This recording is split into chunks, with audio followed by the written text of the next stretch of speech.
2 minggu je aku buang azab sakit saraf bertahun-tahun. Lepas berbulan-bulan menanggung azab, akhirnya aku jumpa jalan untuk legakan sakit saraf dengan cara yang lebih selamat dan berkesan.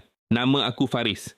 Dulu hidup aku memang terseksa sebab masalah saraf. Sakit dia tak kira masa, kadang kat pinggang tapi paling kerap kat tangan dengan kaki. Rasa dia memang pedih macam kena renjatan elektrik dan mencucuk sampai ke dalam tulang. Paling rimas bila datang rasa kebas, semut-semut. Pijak lantai rasa macam tak jejak, nak genggam barang pun jari-jari rasa lemah macam tak ada tenaga. Tiap bulan aku ulang balik klinik makan ubat tahan sakit, tapi bila ubat habis sakit tu datang balik. Nak bangun dari tidur pun kena ambil masa, kadang kena paut dinding sebab badan rasa kaku sangat. Doktor dah pesan kalau biar melarat saraf ni boleh jadi makin kong dan risiko dia boleh bawa kepada lumpuh. Malam-malam aku selalu termenung. Aku risau kalau sakit ni makin teruk, macam mana aku nak kerja, macam mana aku nak jaga keluarga, kalau nak bergerak pun payah. Aku nekat cari ikhtiar lain yang betul-betul merawat dari punca dalaman. Syukur sangat aku terjumpa satu penawar yang tengah viral sekarang, iaitu kapsul Skatika. Aku kaji dulu bahan-bahan dia. Rupa-rupanya Skatika ni memang diformulasikan khas daripada bahan semula, jadi seperti damar merah, getah kemenyan India dan daun pegaga untuk bagi makanan dan nutrisi yang cukup pada saraf kita.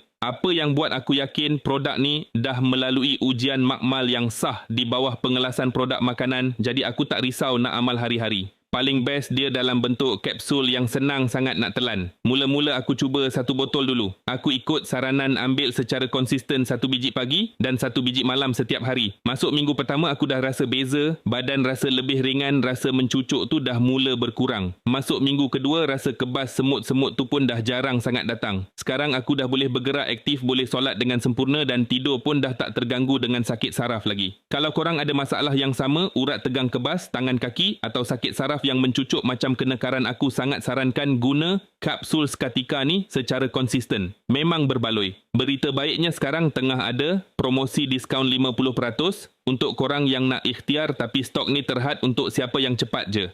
Jangan biarkan saraf korang makin rosak. Klik beg kuning atau butang di bawah sekarang untuk dapatkan harga promo. Semoga Skatika ni jadi asbab kesembuhan korang juga.